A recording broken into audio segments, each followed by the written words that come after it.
আসসালামু আলাইকুম প্রিয় অষ্টম শ্রেণীর শিক্ষার্থীরা। আজকের ক্লাসে আমরা তোমাদের বাংলা সাহিত্য কণিকা বইয়ের কবিতা বঙ্গবাণীর প্রতি লিখেছেন মাইকেল মধুসূদন দত্ত।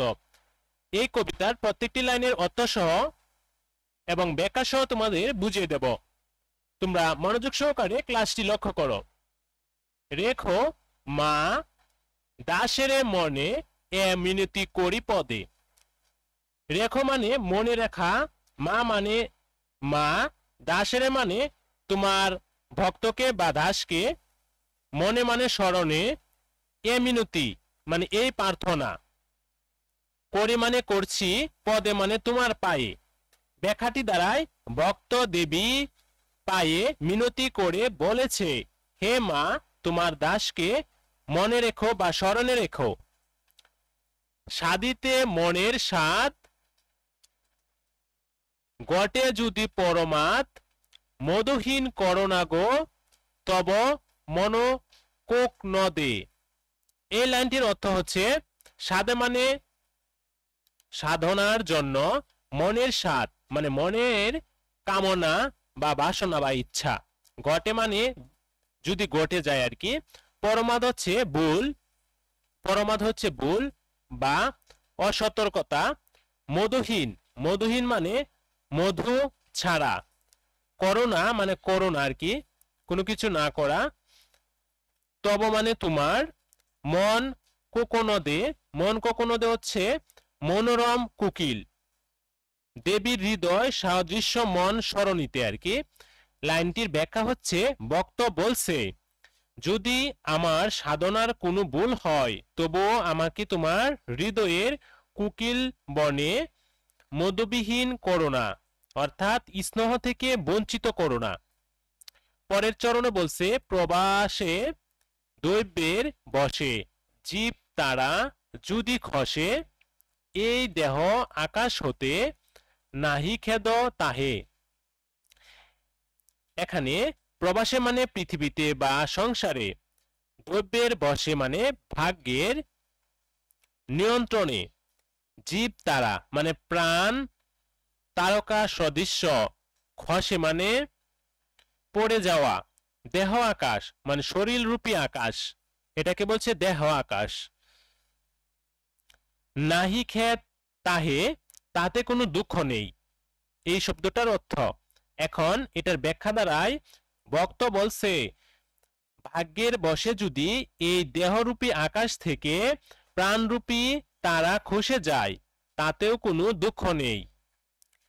জন্মিলে মরিতে হবে, অমরকে কোথায় কবে, চিরস্থির কবে নীর, হায় রে জীবন নদে। জন্মিলে মানে জন্ম নিলে, আর মরিতে হবে মানে মৃত্যুর অবধারিত, মৃত্যু হইবেই। অমর মানে অবিনশ্বর মানে মরণ নেই। কে কোথায় কবে মানে কে কোথায় কখন অমর হবে। চিরস্থির মানে চিরকাল স্থির। নীর মানে জল, জীবন নদে মানে জীবন নদীতে।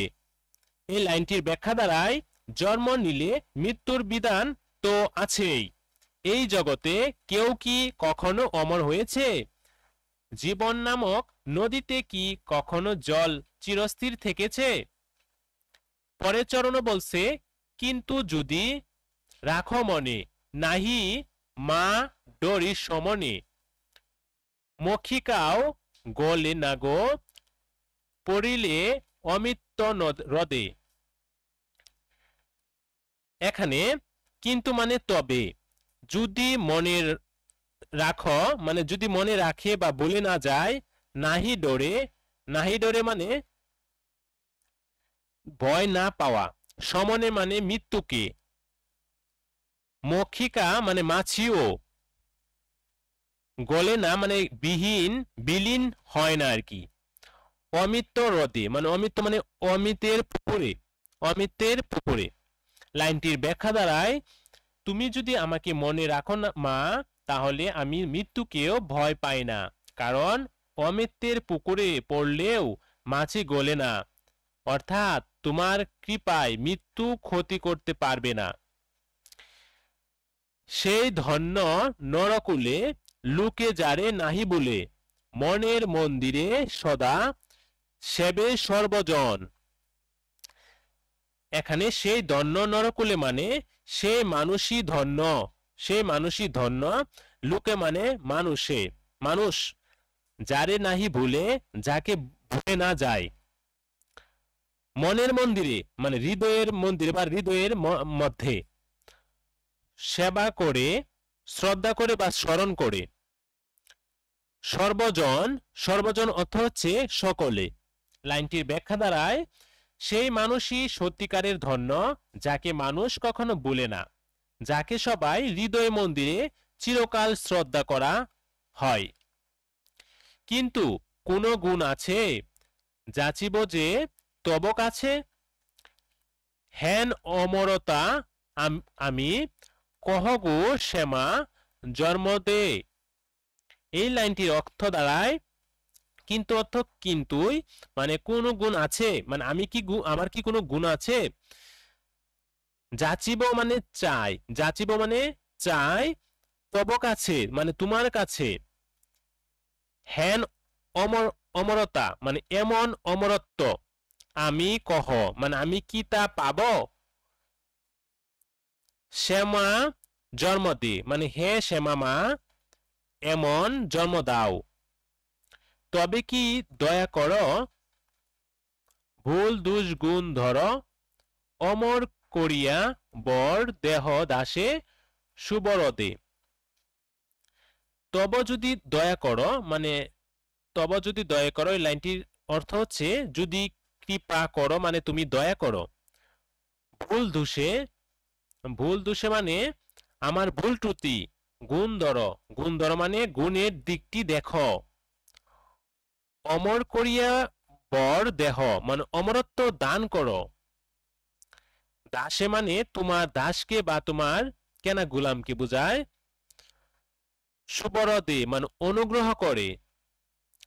ফুটি যেন স্মৃতি জলে মানসে মা যথা ফলে, মধুময় তামস রস কি বসন্ত কি শরদে।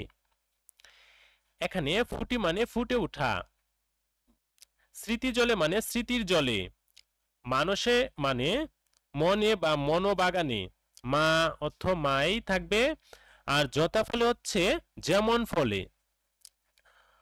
মধুময় মানে মধুরসে ভরা। তামরস পদ্ম ফুল, তামরস শব্দের অর্থ হচ্ছে পদ্ম ফুল। বসন্ত একটা ঋতুর নাম মানে বসন্ত ঋতুকে বোঝাচ্ছে। শরদে মানে শরৎ ঋতু।